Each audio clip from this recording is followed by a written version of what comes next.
By the end of the 90s, while nu metal was reigning supreme in America, In Flames was turning heads over in Europe. Some of their keynote pieces of melodic death metal certainly being spoken about through legends, and once it came over to America, it was beloved by many.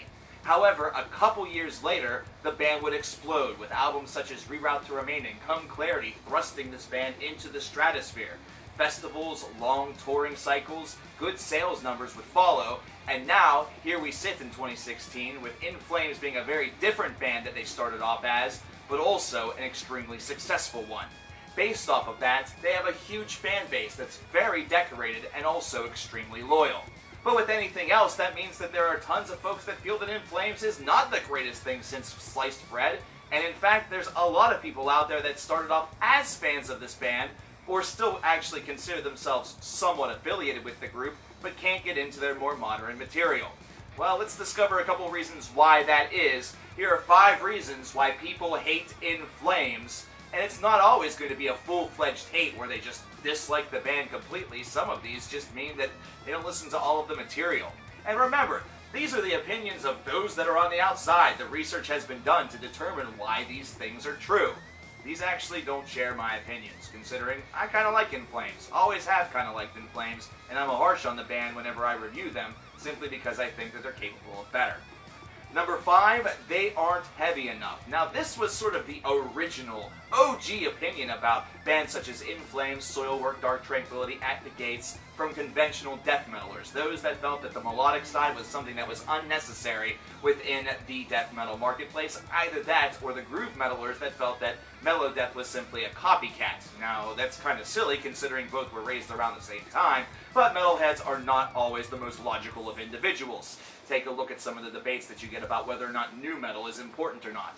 Either which way, this was a band, In Flames, that definitely carried the bulk of this, and it's one that's only gotten worse as time has progressed, considering their sound has definitely morphed into something that has not embraced the heaviness nearly as much as it perhaps had during their initial couple of albums. And because of that, they are still deemed by some as simply not heavy enough, but there's a pretty good reason for that. And that's number 4, they went from melodeath to alternative metal. Now, this is again sort of like splitting atoms, or comparing apples to oranges, really grasping at straws, stating that In Flames has really changed up their subgenre classification from melodic death metal to alternative metal simply based on the way in which their recordings have gone since Reroute to Remain in the early part of the 2000s, is perhaps one that has a little bit of viability. However, they still maintain some of the ideas that the melodic death metal scene that they were a huge influence on it's still in their sound, it's still present. There's nothing more that you really need to say about that. It's just something where other real influences are starting to bleed through. And really, the funny part about this is that they're absolutely more than willing to cast the stone on In Flames on this one, whenever Lacuna Coil essentially did the same thing and really weren't, offered much bane. I guess that's what happens whenever you have somebody with boobs in the band. Either which way, this is a group that has certainly morphed their sound, once again, after Reroute to Remain throughout the 2000s and into the 20-teens. And the alternative metal cycle idea is becoming more and more prominent, as we heard on Siren Charms in 2014, and most recently heard on The Truth from the upcoming album Battles. Either which way, whichever you really want to classify In Flames' sound as, they still do have some retention of their old school spirit. It's just not something that they put out all of that often. But, based around Siren Charms, number 3, a sense of purpose in Siren Charms is a big reason why some folks are no longer on the In Flames wagon. In the middle portion of the 2010s, an album came out entitled A Sense of Purpose, which was heralded to be very, very different by comparison to everything that In Flames had put out up to that point.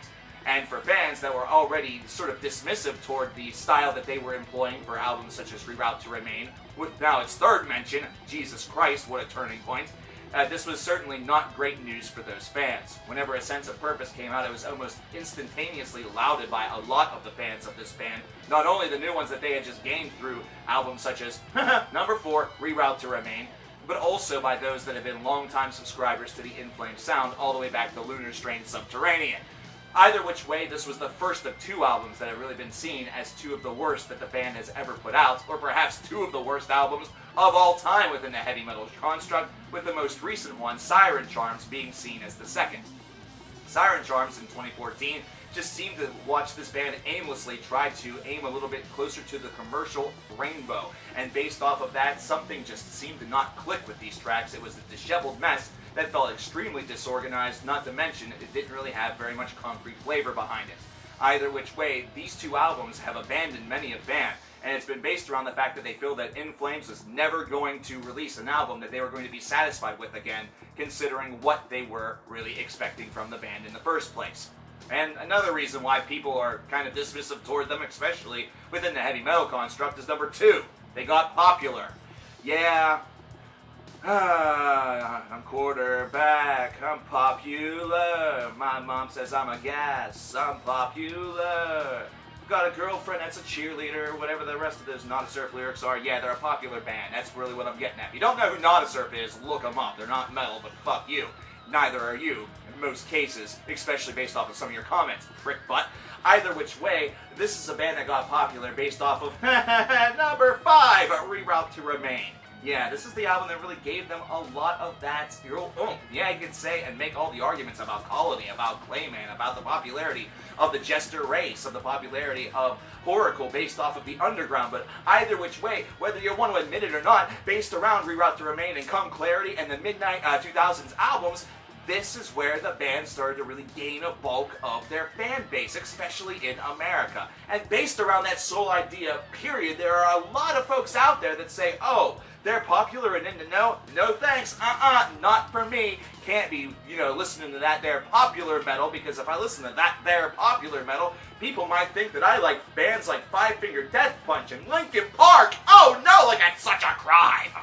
Either which way, this is a band that has enjoyed a popularity spike, but because of that, it has certainly weeded out some of those that feel that that's enough of a reason to walk away from a band. And believe me, this doesn't just happen in heavy metal. This is a lot of different genres of music, except maybe for pop, and even then they will use the whole sellout motif, whatever. And then there's number 1. The number 1 reason why most people hate In Flames, nothing will ever match the Jester race or Horacle, or to make things very, very, quick, everything after Clayman sucks. Battles comes out later on this year in November, and everybody was hoping whenever the end dropped that it was going to be some sort of dramatic return to the Jester race, or to Horacle, or even to Colony or Clayman.